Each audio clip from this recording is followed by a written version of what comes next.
Season's greetings and welcome to another CF3 and Project-Nerd Partycast. This is for the holiday season again. Last week we did Ernest Saves Christmas. This time I'm joined by four guests, along with our co-host Dames Marvs for Home Alone 1990.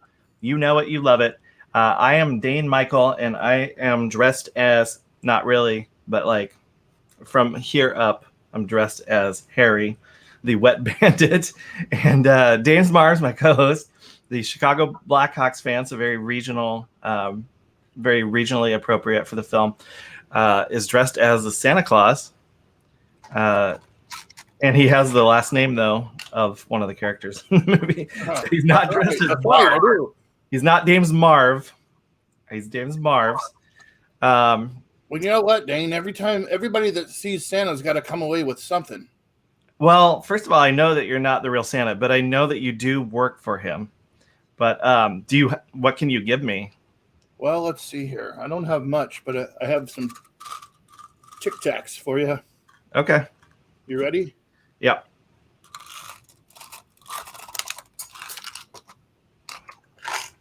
Oh, sweet. They're even green, which are increasingly hard to find these days. Green Tic Tacs. And thank you for giving me the case, too. That was crazy how that happened. Because I don't still have it. Well, Santa is not just us two on this Partycast, because we've got four guests from the Project-Nerd universe joining us today. In the upper left of your screen, he's going by Fuller today, but you know him from I'm Not Famous. It's Kerry Viney. Thanks for joining us, Fuller. You've got the same cosplay idea that I've got going on here. And something tells me these hats that we're wearing are not going to last through the whole episode. Next up, we've got, she was here for Ernest Saves Christmas. It's Leah Hallbeck. What up? Welcome back for another edition. Thank you. Hopefully you liked this movie a little bit better than Ernest Saves Christmas, Definitely. which you scored somewhere in the 40s, if I remember correctly. 45, 45, 43. I stand by 40. that opinion, but that's okay. She thought it was as good as movie 43, which everybody has seen and loves, even Kerry. And, all right, in the bottom left corner, from Con Moms, one of your Con Moms, Sarah Marie Spectrum. Welcome to the show, Sarah. Hello, humans. This is your first Partycast, hopefully not your last. And you're a very festive unicorn for this occasion. So welcome. And then in the bottom right screen, Sarah Cosmama from the G-Spot on Project-Nerd. Welcome. I love the tarantula. He's got me. You're keeping it on you way longer than Marv ever would. I'm spooky, so he belongs here. There you go. Now, do you do like a good scream? Because his scream is as epic. Maybe. I don't know. I think maybe not as good as women expect the scream to be, because I can't get too high, but I'm pretty good. Okay. All right. Well, this is Home Alone. And first of all, okay, I remember seeing this in the movie theater because I remember seeing the trailer for it ahead of time in 1990. And we knew it was going to be the greatest movie of all time. James. So I remember because we are brothers, for those who don't know, we saw it in the theater and it lived up to every expectation. Kerry, do you remember the PR campaign for Home Alone back in 1990? And did you see it in the theater? I don't. I'll be honest. I was 8. I don't remember anything from that time frame, but it was definitely fun rewatching it and remembering a lot of all of it. I haven't watched it in a long time, but no, I don't remember the PR, and I can't tell you where I watched it at. I have no clue. So you were 8, but I mean, you're the target audience. That's Kevin McAllister's age in the film, and I was 8. So I was like, this movie is targeted for me, but my parents are going to take me because they're laughing at the trailer too. So don't think just because you were 8. Now, Leah, you might not have been born yet. So, fun fact, this movie was released November 16th, 1990. I was born November 15th, 1990. So, I doubt that I saw it right when it was released, but I'm sure a few years later. So your parents are like, we got to get Leah discharged We gotta and get her out of home this so we hospital can so we go put to her with the premiere. babysitter and go see Home Alone. Yeah, exactly. Wow, one day. I'm one day That's older awesome. than this Good movie, research, by the so- way. Sarah Marie Spectrum, con mom Sarah. I don't need to ask your age or anything, but Well, no. I was born October 91, so I was not even in existence yet. I didn't see this movie till I was an adult, so an adult? yeah, I just never got around to it until I was How an did adult. it like escape you? Because this is a movie that gets shown on TV like every Christmas season. So I'm from a giant family, and my parents were too cheap for cable. So like I didn't see like a lot of stuff till I was an adult. So I was just basically catching up on everything I missed. So Okay, giant family like the McAllisters, but not as rich a neighborhood as. yeah, I was watching it and I was like, oh yeah, this gives me some flashbacks. So do those early scenes strike a chord with you? Like, oh, this kid is like lost in the shuffle because there's so many people. Oh yeah, I mean, I'm the oldest, so I wasn't like a bully like Buzz, but like I can definitely be the one that's picked on my siblings because they're all younger than me, and then I'm the oldest of also all of the cousins, and there's 6 just in my nuclear family. So yeah, 100%. So you're the one going around calling people les incompetents. Definitely. Cos Mama Sarah, when did you see it? I saw it as a kid. I'm born in '89. Okay. So I probably saw it around 4 or 5 after I was older. I remember watching it and like thinking it was cool. I just recently learned it was a John Hughes film, who I notoriously hate. However, Really? don't get me started on that. It's gonna get real G-spot if I get into John Hughes films. I have to be like real careful. However, I think as Chris Columbus directed it, it was better. So I will say that I think I have a new appreciation for the movie as an adult than I did as a kid, because it's the first time I think I actually got to see John Hughes' talent and not relying on sexist jokes to make comedy. So kudos to him for this one movie. And this is one where he's like, well, I do need to pass over the directing duties because these are like straight up kids. And Well, like, he was filming something else too during the time, which is why he had Christopher Columbus take it over. I remember correctly, he had something. It was a big one going on, so he kind of passed that one over. But as a child, I remember, and also too, I used to live in New York before I moved. So when I first saw it, I was living in Long Island, New York, and I've actually been to a lot of the places in the movie. So it's kind of just always been a part of my childhood. oh, are you talking about? One? Are you talking about the second one? The New Yeah, York- yeah. But maybe that's why I remember it as a kid so much growing up. Yeah, and the second one was not 2 that years much ago. later. I don't remember. 2 years, 92. Okay. So I'm actually, I think that one that may have been more prevalent in my childhood because I was not like you guys. I wasn't a kid, but I wasn't just born. I was in the in between. So. Okay, well, I forgot to ask everybody what they're eating or drinking. There's a lot of food references in Home Alone. So I have the macaroni and cheese that he makes on the big night. And I decided to give it a whirl, as Kevin says, because he's not sure if it's going to be any good. And I have to say, microwave mac and cheese, I went with the Stouffer's one. The other options were like pretty lowbrow kids cuisine, which existed back when this movie was made. Like I remember that, and I remember thinking that brand isn't going to last very long. Did you guys know they still make kids cuisine in your grocer's freezer? Okay, can I interject about kids cuisine real quick? Yeah, okay, absolutely. so like growing up, because like again, big family, really poor, big family, and so like I thought that was like the shit. I was like, can we get kids cuisine? And mom was like, no, that's like ridiculously expensive.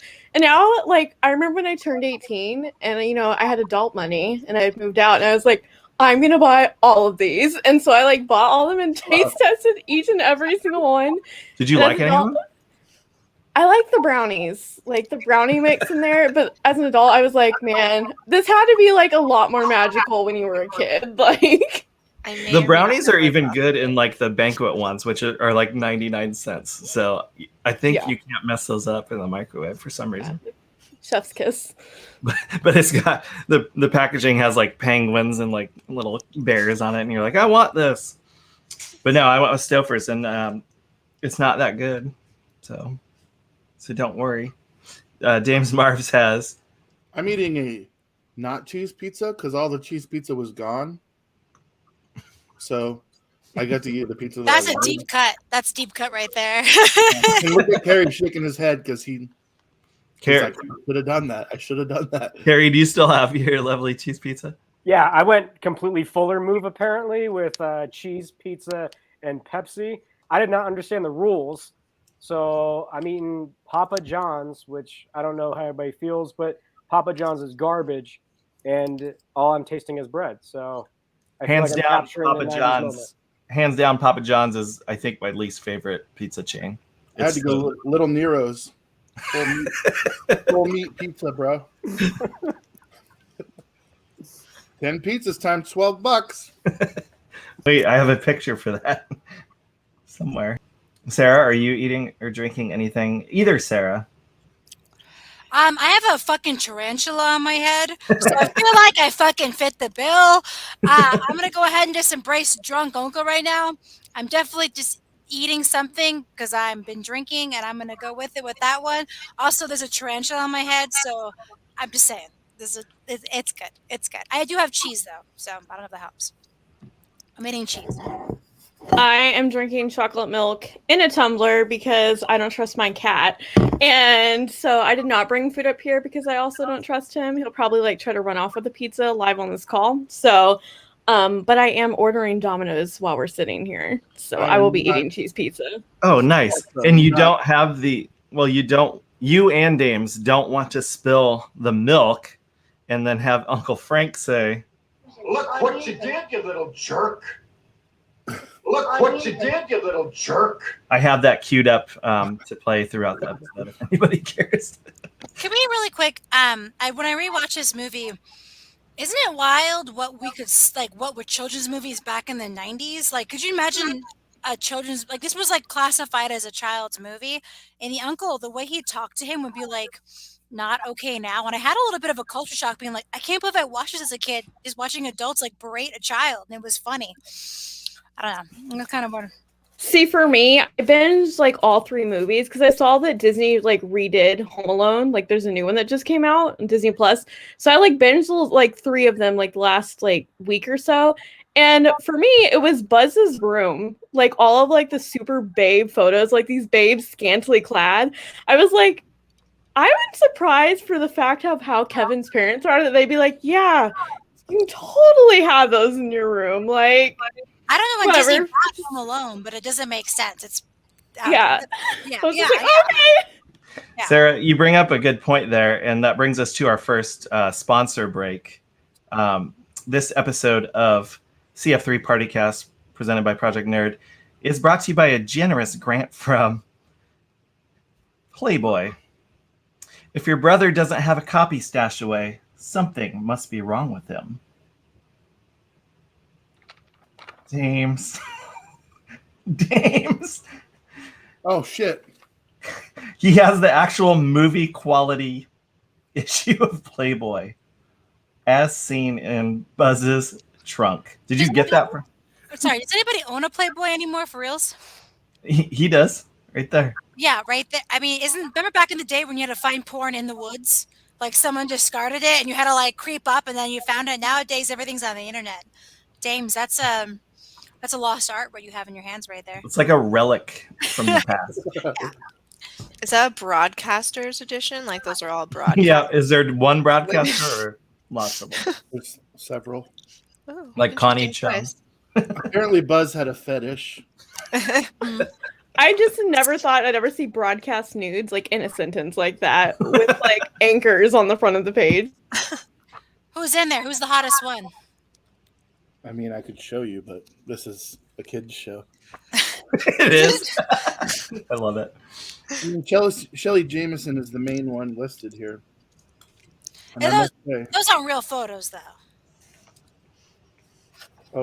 these look pretty real to me. I bet you they're real. This Yeah. is a real issue. Obviously. Was it really? Was it real from the? No, was it made up for the movie? No, Yeah, that's a real issue that he has that he looked up. It's July of 1989. Yeah. Oh, so it came out before July the 89. movie, so it's real. Okay.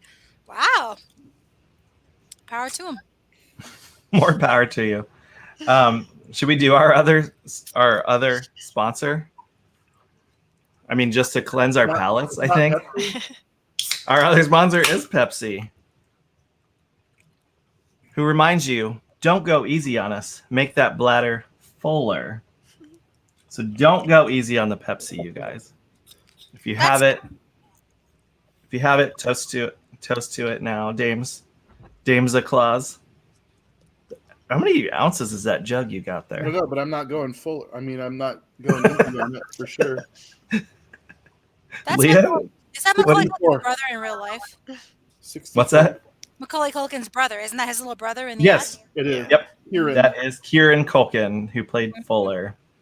I love how he stared like right at the camera for that shot. It's like So breaking the here's fourth the wall. thing, though. They look so similar, and so does Rory. They all look the same. So they gave him those glasses to make him look different. His sister looks. All of them. They all came out like clones. All of them. But it's fine for him to look like him because he's playing his cousin. So Yeah. He just hosted SNL, and he was showing old clips of him at SNL as a kid. It was really interesting. oh, Macaulay just hosted it. No, Kieran. Oh, okay. And it's funny because he hosted it, and then he was showing scenes of him as a kid, like at SNL. It was good. Good times. It was sad. You could tell Macaulay Culkin was the famous one. Okay, so who has a favorite part of the movie that they would like to talk about? Dames. Sarah's wearing it on her head. When Marv looks down and sees a spider on him, and he just fucking screams like a little girl. That's amazing. It's my favorite part of the movie. I laugh so hard. And there's one other one, when he's got Kevin up on the hook, and he's like, and he goes, "Smash his face with an iron." I think it's funny. Does anybody have a favorite like trap that was set in the house? Of course. Kerry. Oh, No, I was gonna say the opposite. Any of the feet stuff, I cringe at more as an adult than I do as like a kid. Because now, like the foot with the nail, I can't watch because it's so slow motion. I don't know. I started reading up on Daniel Stern, and he wore like a rubber foot and everything. But to go from that to then stepping on the ornaments and then the cars, it's just nothing but foot. And I swear to God, like that as an adult now is like my PTSD. Walking around school everywhere, walking around. Look at it, Kerry. And it's just a slow motion as it just pierces, and then he just sits there for a second. Great cinematography, but I think not my favorite trap, but I think they did an excellent job of hitting all of my adult fears all at once in consecutive fashion. And my wife Katie pointed this out, but when he comes in the window and steps on the ornaments, the force with which he enters, like nobody who's like a burglar would ever like jump into a house that hard, but he like smashes that ornament with his feet as hard as he could. I love it too. I was doing some research and I found out that Daniel Stern actually cussed in that scene, and they left it in, but they didn't obviously use the word. So he at 55 minutes and 27 seconds, you will see him utter a dirty word, and they kept it in there, but obviously not the audio. No, it was shit. Oh, which I think goes to the 90s, right? Like nowadays, watching this movie as an adult, I'm waiting for that cuss. I'm waiting for, a lot of these different things that we're used to and desensitized to now, but they wouldn't even leave the word shit into a kid's movie in the 90s, which is just crazy to me being a 80s and 90s kid. Cosmama. Oh yeah, go ahead. Favorite trap set. Well, I was gonna say the nail thing is what always I had the exact same thing that Kerry had to say, but I remember as a child even really loving the scene where he took the cardboard cutouts and he was like, "Papa, it's not necessarily a trap, but I'm gonna consider that it's a It trick." is a ploy.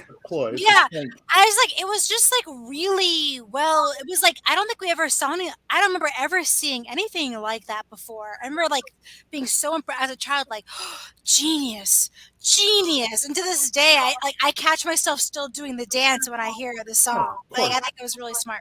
And they're in Chicago, so clearly he has a Michael Jordan. I mean, I love the way they tied everything together like that. And I said, like, I recently watched a documentary on the stuntmen in that movie, and I have like a whole new appreciation for all of the traps in that movie, just in general as an acting perspective. Yeah. He used kind of like the Rube Goldberg device technology to create that ruse. It's a ploy that bought him at least several more days of time because he made him think that parents and people were home, and that was awesome. Who had their hand raised? Dames. So, of all the things that they get beat up with, on top of this, Joe Pesci walks through the door, gets cellophaned for no reason at all other than to add insult to the injury. Feathered. Like your life is on the line, and you're like, okay, that's enough. That's enough like stuff to hurt them. Now I'm just gonna fucking make jokes out of them as well. That was literally my favorite. I was going to talk about because like as an adult, I'm like, dude, I could do that with because growing up with my siblings, I would do crap like that to prank them. Not anything like that was obviously going to injure them, but like stuff like that I would do. And I was like, as an adult, I was like, I should do this next time I see them, but I'm thinking glitter instead of feathers because that sounds way more fun. And then it's harder to clean up. So, Kerry, you know what to do when this one comes up, okay? So I'm going to leave this up for a little bit, and you know what to do.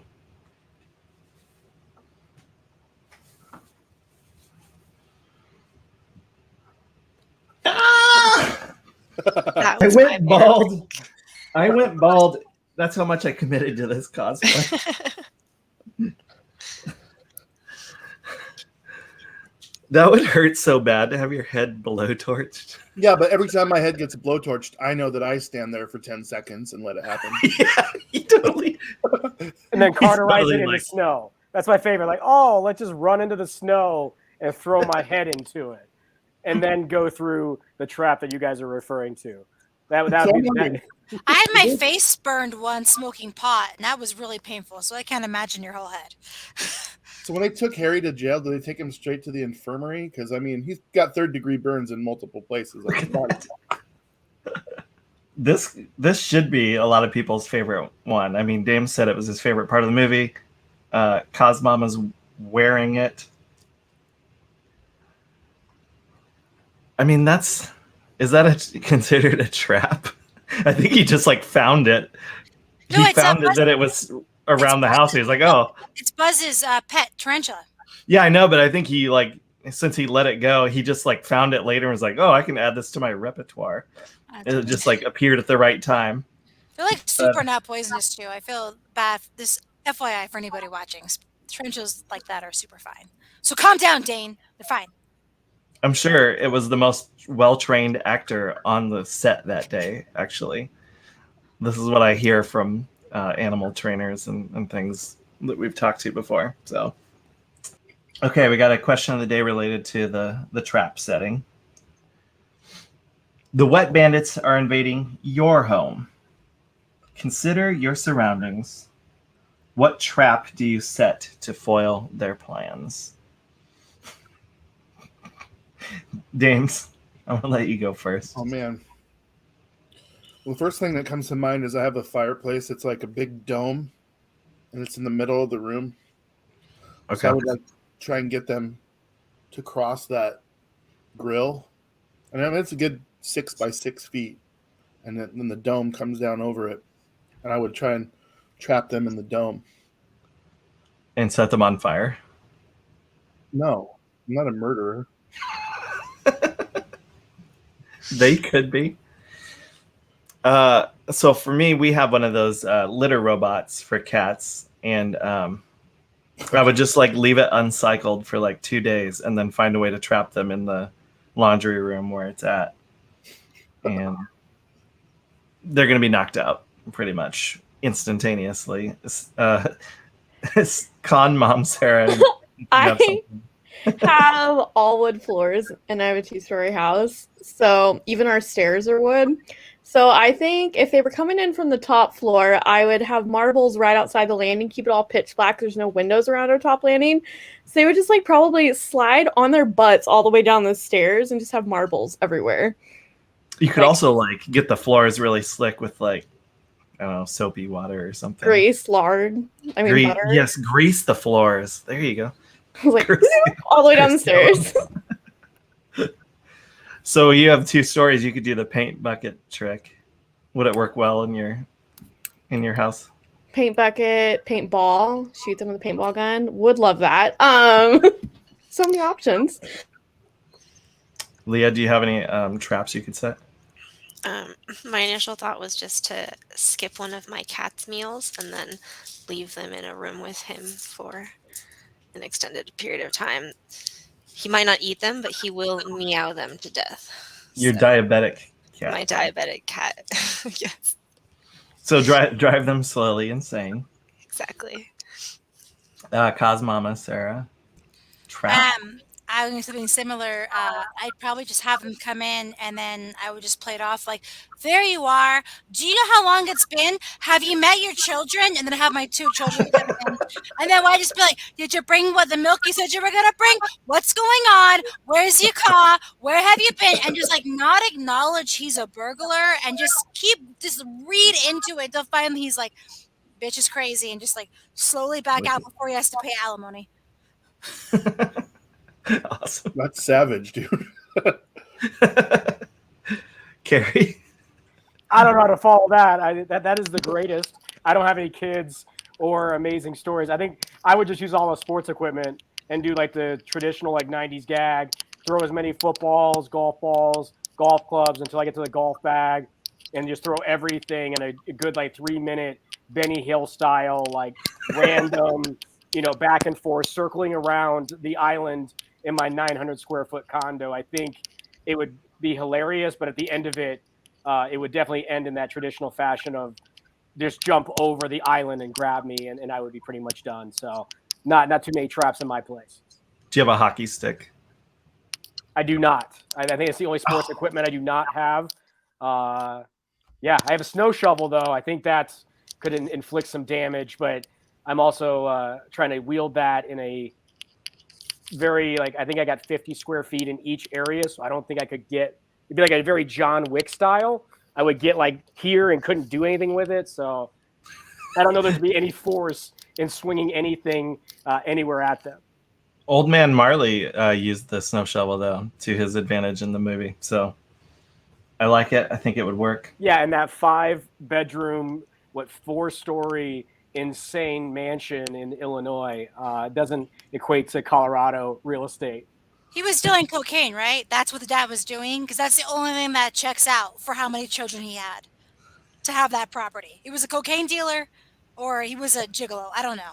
What did he do? Tell me, Dane. What did he do? That's a great question. What do you Who could afford that? Who could afford that? Do you watch these movies thinking about that now? Of as an adult, yes. Okay, what do they do? How do they afford this? And then you look at the cars in the garage, and it doesn't really equate to the mansion. There's so many unanswered questions, but I start filling it in. But cosplay mama, you asked the question, but so you went cocaine dealer? That's your immediate. And they were going to Paris. Who has 45 kids and is like, Christmas vacation to Paris, y'all? What? And the parents are flying first class. I was literally about to say that. I'm in Paris. And then the second one, the fact that they're on another trip for Christmas. I don't know why you take a vacation every Christmas. I'm just saying. But and then also the fact that he could check into the Plaza Hotel and have first class, the biggest suite on the credit card.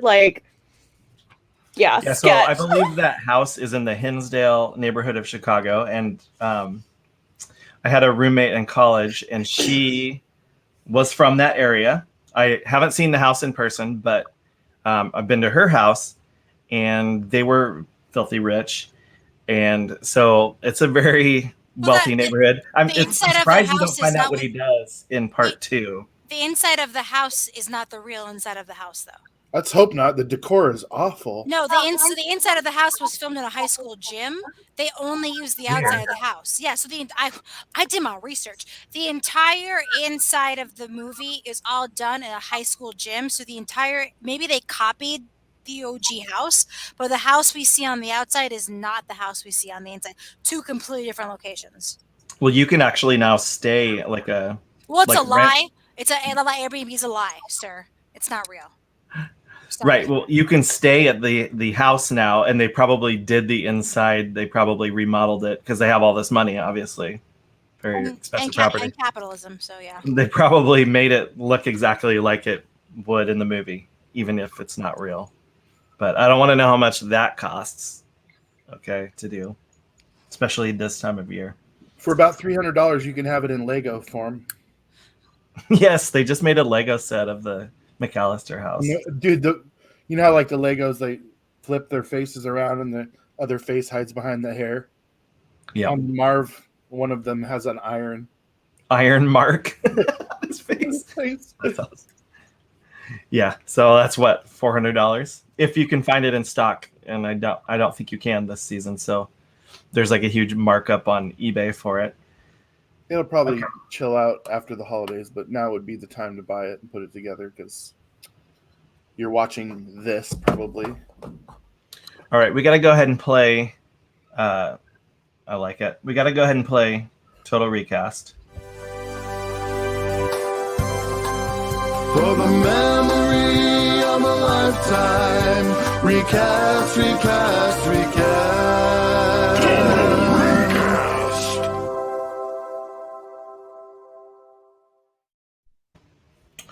Total Recast is us recasting one role from the film, and if we didn't want to recast somebody from the original because it's a classic, we can recast somebody for a reboot. Let's start with Dames Marvs. He's very eager to show off his Blu-rays.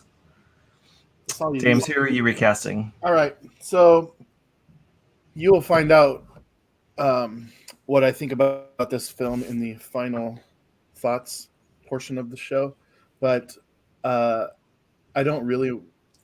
If I have to make a choice, I don't want to reboot it because that would be a terrible idea. If I have to make a choice, give me Fred Savage playing another Kevin. That what's his name? Marv's. What's his real name? Daniel Stern. Daniel Stern has to deal with. Fred Savage as Kevin. Give it to me. Give it to me. He would have been like a little bit older and more prepared, I think. Well, Macaulay Culkin was 10 playing 8. He would have been 12 playing 10, maybe. So just make Kevin a little bit older than 8. Why not? Gotcha.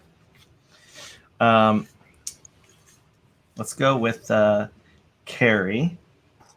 Ooh, I really enjoyed some of the research on this. In looking at it, Robert De Niro and John Lovitz were also cast or potentially going to be cast as some of the burglars. So I do like that storyline. But who else do you pair with Catherine O'Hara in the father role but Eugene Levy? Tell me that's not a prequel to Schitt's Creek. That's how I watched it, man. This is Schitt's Creek prequel. Eugene Levy, Catherine O'Hara. You put a little Levy in there as Macaulay Culkin's character.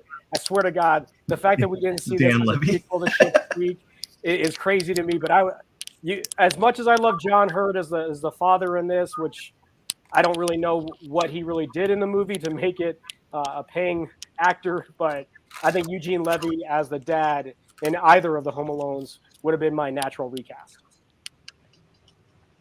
Yeah, I think you're onto something. I think so. John Hurd's good. There's nothing wrong with him, but he's probably one of the easiest roles to recast in Home Alone if you have to pick a role. I would go with a different Wonder Years casting choice, actually, myself. And I would make Buzz Jason Hervey, who played Wayne in the Wonder Years and is little more obnoxious, I think, in my opinion. And That's some good casting. That's a I don't think Buzz looks wow. Yeah. I don't think Buzz looks anything like Kevin. I don't think they look like they could be brothers at all. But Jason Hervey maybe a little more so. So that's my casting choice. Cos Mama, do you have one? Okay, so I battled between what would be appropriate if I was recasting that year and then using the 2020 vision I have now to recast. So I'm going to go with, let's pretend I don't know what the future is, and I'm in that moment right now. Kind of the same thought train that Kerry had. I think I would have actually casted Jeffrey Jones as Kevin's dad because he's this asshole character. And let's pretend I don't know what happened with Jeffrey Jones later. We won't go into it. But I think the chemistry was there. And I think there was a lot of comedy lost in that because Catherine O'Hara actually played. This is actually one of the few sincere. I mean, maybe besides Sally from Never Before Christmas, like it's one of our few like real sincere, not character like not a character actress moments. And so I think that we really needed the dad to balance that out. And I thought, if we were going to like hot take what was popular, where was the chemistry, what would be a hit, I think Jeffrey Jones. Yeah, it's one of the few things I can think of Catherine O'Hara in, by the way, that's not like a Christopher Guest movie, one of those satires. Or Tim Burton. Yeah. And Jeffrey Jones would have been easily a potential casting choice because John Hughes knew him from Ferris Bueller's Day Off. So there you go. Leah, do you have one? I like to recast main characters, so I would recast Kevin with Haley Joel Osment and sticking to the baby boy 90s. And then I would like to see Tony Shalhoub as Joe Pesci's character. That'd be awesome. Tony Shalhoub, that's great. That's right too. Okay. And then finally, Sarah the Con Mom. So for me, I think it'd be hilarious. I mean, I don't think the age is going to match up, but like Brendan Fraser as Harry, like I want some of that George of the Jungle energy because I think it would be hilarious. Like, I think it'd be comedic and funny, like him reacting to like the actual pranks versus like Kevin. Like, I think it'd be great. Awesome. Perfect. Well, that was total recast. And now we are going to go right into our Cult Filmometer scores.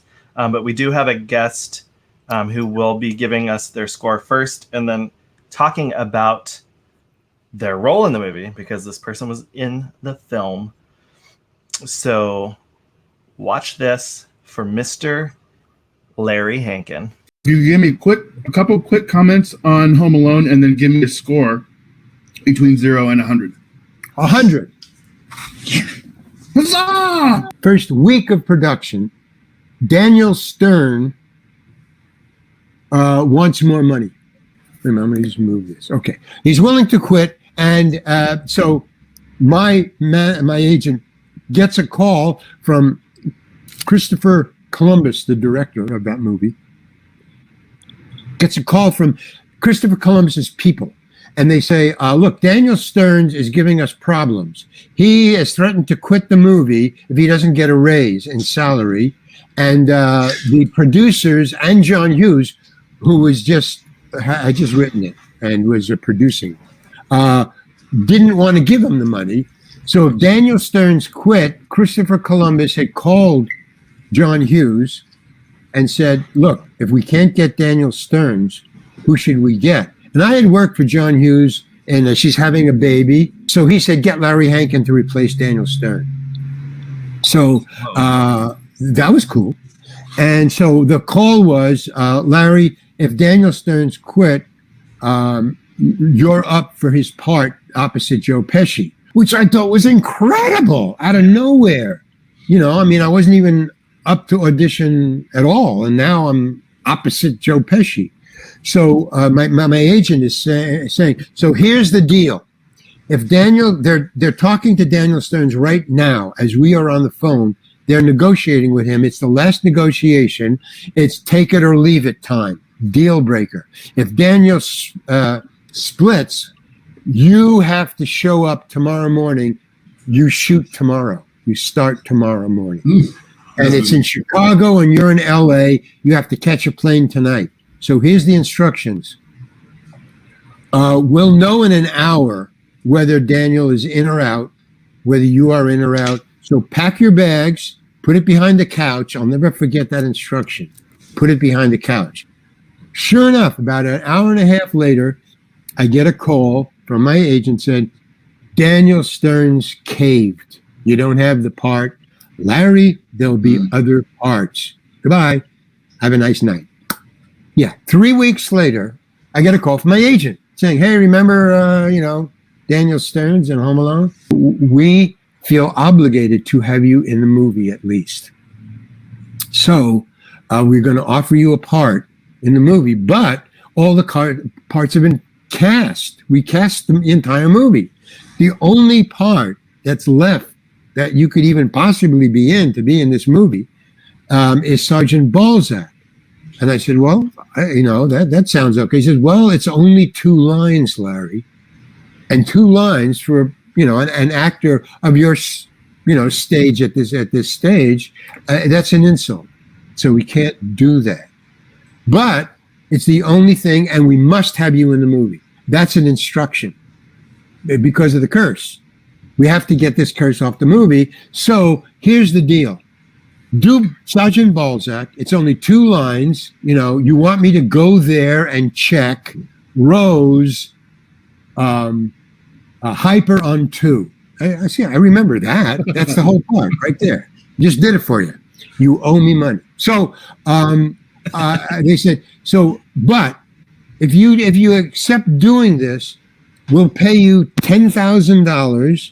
We'll fly you first class. We'll pick you up in a limousine, deliver you in a limousine. We'll have the set ready. When you land, we'll take you right to the set. You'll be the first shot of the day. You'll be out of there in 2 hours. We'll fly you back to LA, and you can have dinner and sleep in your own bed the same day. Will you please do that? Yes, you bet. Are you kidding? $10,000? I'm yours. Okay, let's do this. One other thing. What do you want as a prop? You can have anything you want. I mean, it's just a cop. What do you want? And I said, I want 1 glazed donut. Yes. And he said, is that all? And I said, yeah, that's all. He says, you can have anything you want, Larry.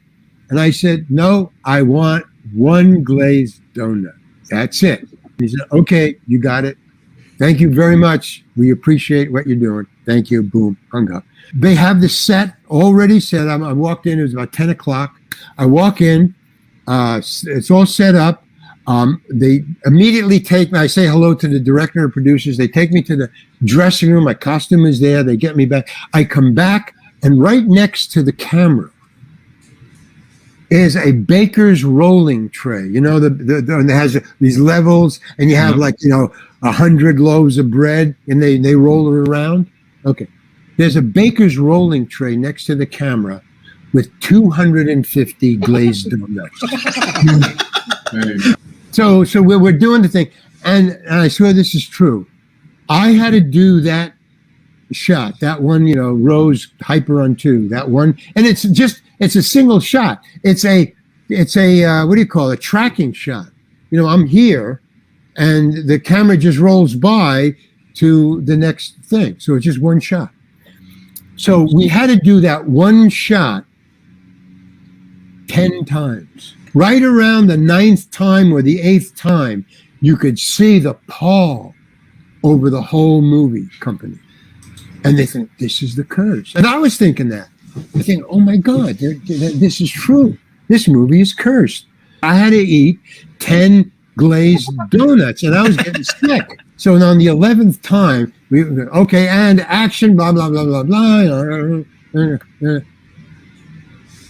Cut. And I was just like, we did it. We got through it. And everybody just broke down laughing. And I thought, oh my God, I fucked up, and they're laughing at me. Now it's my fault. Finally, it's my fault. Give me another donut and let's do it. He says, no. We're not doing it again. Come here. And he takes me to TV Village and he plays it. And I said, blah, blah, blah, blah, blah, blah, blah. And then this thing goes, boom, and it drops on. And I go, oh, no, it's me. Okay, let's just do it again really quick. And he says, Larry, no, stop. This is going in a movie. Get out of here. Go home. And that was it. They just loaded me in a limo and I flew home. The piece of donut on the phone, that's my favorite part. I was going to ask. Yes, everybody asked me how that happened. It's just luck, man. Blind, capturing lightning in a bottle. Hilarious. That pizza donut is more famous than I am. That was Larry Hankin, starting off our scoring with 100. Larry Hankin, who was in Friends, Billy Madison, Seinfeld. Just really quick, do you all know the story of John Candy in this film and how I think now Larry Hankins is probably the king of Home Alone? What's the John Candy story? John Candy did the film as a favor to John Hughes, like as a personal, and he basically said, I'm going to come film on your whatever movie, Home Alone, your family movie. I'll give you 1 day. What John Hughes secretly did was plan basically 24 hours. So like we think about John Candy in this whole film, he had no idea when he showed up. He showed up like at 8 a.m. and was worked till like midnight. And they say somewhere halfway through filming, because it was one of the only times John Hughes actually showed up on set was for the John Candy time. And somewhere they say you can see it I think in one of the van scenes, you can see John Candy stare off, and it's actually him looking at John Hughes, and his eyeballs are saying, you motherfucker. Because basically John Hughes was like, oh, 1 free day of John Candy, and made him like a main character in the movie and didn't tell John Candy. So John Candy filmed that entire movie for free as a favor to his friend, and John Hughes was like, gotcha, I got a free movie out of you. So hearing this story right now, I mean, I think that guy wins a crown because he got $10,000 for like a minute, and then John Candy did the whole movie for free. That's amazing. Hilarious. Yeah.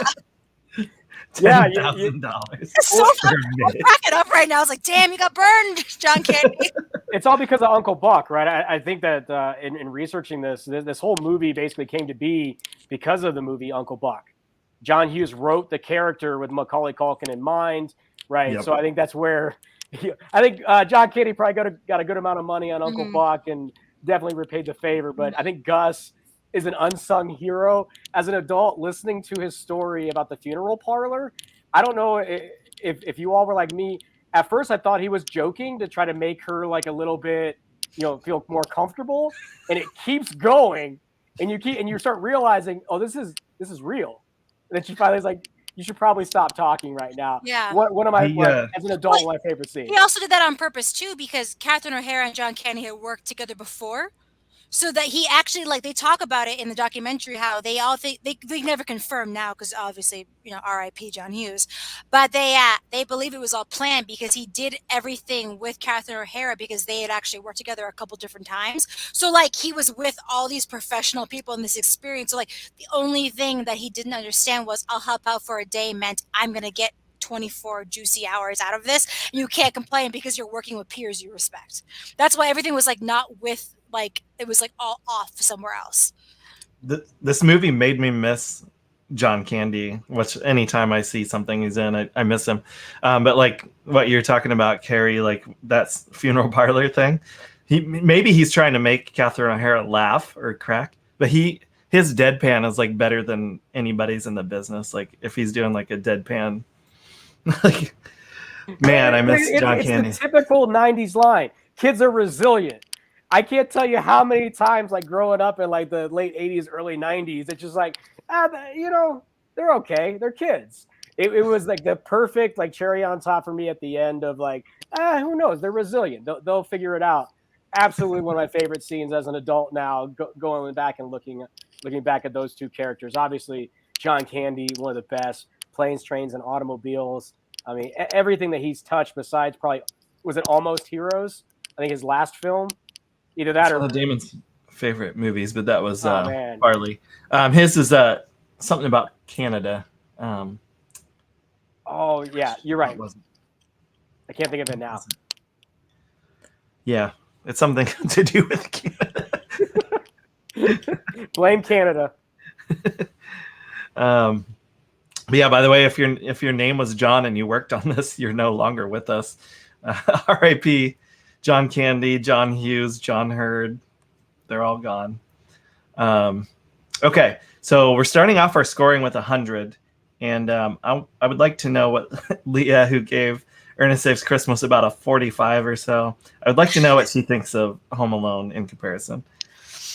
I really enjoyed Home Alone. I think even today it still holds up. I really like the 90s style comedy. Like, one of my favorite parts is when he's running from the police officer and Kevin like skates across the entire skate pond, like under and through all these people, and somehow just like mysteriously evades the cop. But I give this one a 92. 92, awesome. 92, yeah. Okay, next up, Con Mom Sarah. Oh, you're muted. Unmute. I'm not used to being muted. I'm just used to going boom. So 100 is our max because I wanted to score at 9,000 because, like, even as an adult, I still love this movie. But if I have to score it under 100 max, obviously. But I think it's hilarious. Like, I feel like no matter what age I watch it, it's gonna make me giddy and happy. And there's just something fun about pranking, but no one's actually technically going to get hurt and die. I'm like, the amount of things we put these people through, whereas in real life, like, obviously it'd be a terrible experience, but I think it's great. I love like 90s films from that around that period where you just get away with basically murders. So it's empowering for children to know that they could one up an adult. You know, it just takes some planning and some, like, a good macaroni and cheese dinner beforehand. Cos Mama, it's your turn. I'm gonna give it about a 90. And I'm gonna say this is why, and no one's talked about it, but it's Christmas, so I have to say this. I really don't like John Hughes films for a lot of reasons, and this one is the only one I like. I think something that we haven't talked about yet. The scene where I'm gonna cry. When Catherine O'Hara opens the door and Kevin's waiting for her at the top of the stairs. I think personally I am a mother, that's why I'm cosplay mama, and I absolutely relate to what shits our children are. I'm sorry, you were all little shits at one point. I was a little shit. We're all fucking shits. We all deserved all 100%. But like, that realization of, like, she never apologizes for how angry she was at him, but that's not like the work she goes through to get to him. And that moment where, fuck you, mom, fuck you, son, but at the end they need each other to breathe, is like, that is something that, like, only Catherine O'Hara, I think Catherine O'Hara and Joe Pesci carried it. Like, those are two actors that brought a heart and a sincerity. Like, whether the sincerity was evil, the sincerity was good, and that's something that we haven't gotten to the mushy part yet. But I think this moment of Kevin being able to be this, like, I got the bad guys, but at the end of the day, he just wants his mom. Is like, that's the heart of Christmas, and it makes me cry every time, and I'm gonna cry now, so I'm gonna mute myself. Oh, that's awesome. I love those thoughts. And like, she's not even mad that, like, they showed up, the rest of the family showed up, like, literally like 2 minutes later. Like, she did what she needed to do. Okay, it's time for Kerry to score this. Why do you gotta keep making me go after the amazing cosplay mama? Okay, I don't know how to be better at articulating all the amazing feels from this movie. I'll start with my score. I'm a big fan of non-rookie scores. I think any whole number is a rookie score. No offense to anybody. 87.9 is what I had it at. I wanted to give it a 90.0 for the 90s reference, but I think any movie that's 31 years old that is still to this day being in probably the top 3 at a holiday, which is where you're gathered around, piggybacking on what Cosplay Mama said. This is a movie that you can watch, no matter your religion, no matter your race, no matter any of that. And there's going to be references. There's a physical comedy from the 90s, which I always love. I was a big fan in researching why Chris Columbus turned down National Lampoon's Christmas Vacation to direct this. So I think Cosplay Mama, you talked about the other film that John Hughes was doing. It was National Lampoon's Christmas Vacation that Chris Columbus was supposed to direct, but didn't want to because of Chevy Chase.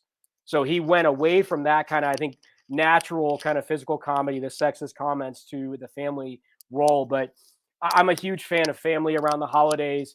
I can't tell you how many times as a kid, piggybacking on what Uni down there below me said earlier about being poor and growing up. If you had a VHS tape of Home Alone, you probably burned it out. You probably had to wind it or take it out and like try to fix it, because every holiday this was being pulled out at one of your family members' houses. So I wanted to give it the 100, but obviously the amazing Larry did that already for us. But I think an 87.9 is an accurate assessment of this. But it's, to me, there's Elf and then there's Home Alone. If you don't watch those two movies around this time of year in the holiday season, just to have a laugh, just to be around family, just to have a cry in certain people's cases, or realize what the holidays are really about, I don't know what else can get to you. I guess watch some of the other John Hughes movies, but this one definitely hits me, pretty hard. I really wish they would have had a Talk Boy reference though earlier. I think that's if they would have made a Talk Boy in Home Alone 1, it would have definitely put it over that 90 mark. But Talk Boy in Home Alone 2 was definitely iconic for me as a kid. But my diatribe aside, I really love this movie for what it was. I also really liked understanding the last scene where I forget the person, his neighbor, that's shoveling. That scene Marley was added. If you read it and believe some of the details about the movie, John Hughes did not allow for any improv besides John Candy's part, but he allowed for that particular part to be written in at the end of it to give it that iconic moment at the end. And for that moment, you probably could have finished it with obviously Macaulay Culkin running down, Catherine O'Hara embracing. I love John Hurd's response. I don't know if anybody picked up on it. It's like, well, how did you get here? Well, we took the flight that we were supposed to take in the morning, right? I think it's just one of those kind of digs that if you would have waited, we all would have been together. But looking through the window, seeing the snow, understanding how iconic that was to give the closed chapter on all the storylines, to me is iconic. It's a movie that needs to be embraced by everyone. So I really appreciate the opportunity to talk about this, but I absolutely love this film. Am I allowed to add on to Kerry's thing really quick? Because he actually brought up a really good point. The concept of we took the flight you were supposed to wait for. I think something that, oh God, don't cry, Sarah, is that the story is also about a mother's journey. And that was actually it was on purpose. And that was really beautiful what you just said, Kerry, about how the reason why we followed Catherine O'Hara at the same time was it wasn't just about Kevin being alone. It was about, yeah, she could have waited, but she wasn't supposed to wait because that's not what a mother does. And that's that unity. That's why we get that moment between him and his mom, and the family comes in after. That healed relationship, and how clever and smart that you just mentioned of John Hughes to do that in this comedy form, and we didn't even realize it was happening because, yeah, she could have waited, but she wasn't supposed to wait because she was supposed to evolve too. And I was just sorry, just Home Alone. Like she was supposed to like become irrational. I mean, it was really, her story too. It was her story too. Here's my watch. Okay, I'm gonna take off with this random polka band because they can get me home. I'm gonna be with this Papa band in a van, just trying to get to my son. Yeah.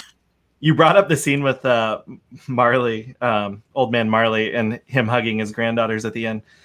Like that's the part I cried at this time, and I don't even know if I ever have before seeing this movie like at least 50 times. I would imagine at this point. I don't know if I have, but that part just got me. It was so random, but I know that they wanted to evoke that, and that's why they wrote that beautiful John Williams score.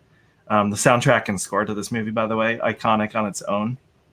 You could listen to that whole soundtrack. But Dames, Marvs, I think you need to give your score. Yeah, now that you guys have talked about everything I wanted to talk about. And Sarah's pizza So we arrived. actually didn't, because there's this little tidbit that we've all forgotten. You better come out and pound me. You better come out and pound me. You better come out and pound me. Why would you do that? Little jerk. You better come out and pound me. Jerk. I wanted to play that after Kerry gave his score because he gave it a decimal, but you can't screw up the Cult Filmometer that way, Kerry. It doesn't work like that. The score usually winds up with a decimal in it anyway. So we cool. What you giving it, Dames? This film is about perspective. You start out with the typical family that's unappreciative of each other, especially coming up on the holidays, and they lack perspective at the beginning of this film. And as my esteemed co-hosts have all pointed out, over the course of this film, there's a lot of growth in a lot of the characters. So I won't go over that. Dane, you brought up the John Williams score, which is something I severely wanted to talk about, because the music in this film is, you can hear it somewhere else and you're like, that's Home Alone. And that happens all the time, especially around this time of year. I'll hear a song, I'll be like, dude, that's from Home Alone. And it's just iconic at this point. Glad we talked about John Candy. We went a long way into this show without talking about John Candy. The man was brilliant. Sarah, thank you for bringing that story about his role and his time spent on this film, because I didn't know that, and that just makes me love it all the more. I loved your emotion about the end of the film and the mother-son relationship. And I'm with you on that. You got me on that one. But the thing that made me the most emotional was the old man. I don't know. There's something about old people, and like, when they just, you feel like they don't have much time left, and then they're able to come across a situation where they're able to make amends and actually enjoy their family. Again, perspective. And he needed an 8-year-old boy to bring him back to that, which is ironic as well, because of the story that you told between him and his mom, which was like a very similar situation. So all that said, you better come out and pound me. I love this movie, and I'm going to go on record right now and say that the Marvin Boys stand firm in saying that this is one of the greatest films of all time. Of all time. Not just, yeah, you don't have to put the qualifier Christmas movies on there anymore. Yeah. It's just one of the best all time. And for that reason, 94. And Dames Marvs is a tough scorer, you guys. You should know. He does not give out anything above 90 very often at all. Listen, you guys have all put into wonderful words all the reasons why I love this movie. Larry Hankin told us a fun story about accidentally dropping the donut on his phone, and that take is the one they used. I forgot to bring a glazed donut, and in all the things we were talking about with food with this movie, we all forgot to mention that. Though I will point out at the beginning of that clip, Dames, when we interviewed Larry, Dames was eating a donut. It just wasn't glazed. It was sprinkled, you idiot. Also, I should have done this. I'm wrong thing. There's one more fact. I was going to eat mashed potatoes because the scene where it's snowing, those are all freeze-dried potatoes. When the kids running through the snow in the backyard. That whole scene was actually the first scene they shot. It was all freeze-dried potatoes. So later when they went back to film the end, it was moldy potatoes over those people's front yard where you can now rent out. So my score is because of all the great lines in this film as well, such as, what am I supposed to say? Congratulations, you're an idiot? Or calling somebody a phlegmwad? Or is it true that French babes don't shave their pits? Buzz is such an idiot. And also, of course, this one. Look what you did, you little jerk. So many iconic things. I always say, this is it. Don't get scared now if I'm going into like a job interview or something. So everything in this movie has become my mantra. And that's why it's getting from me a 98, which is one of the highest scores you can possibly give out if you're me. So we're going to let the Cult Filmometer do some work here. see? You're stupid minds. Stupid.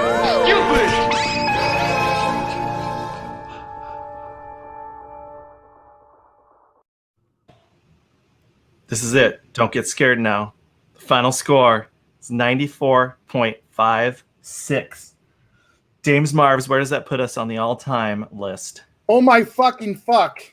That puts that second all-time behind Jaws at 97.5. Home Alone is 94.56. And just below that is Total Recall at 93.5. Damn! Well, happy holidays, everybody. I hope you enjoyed yourself. Merry for the Christmas. We got more of these coming up from CF3 and Project-Nerd the rest of the month, so stick around. But everybody say goodbye and thank you for your time. Merry Christmas. Merry Christmas. Night, Kevin.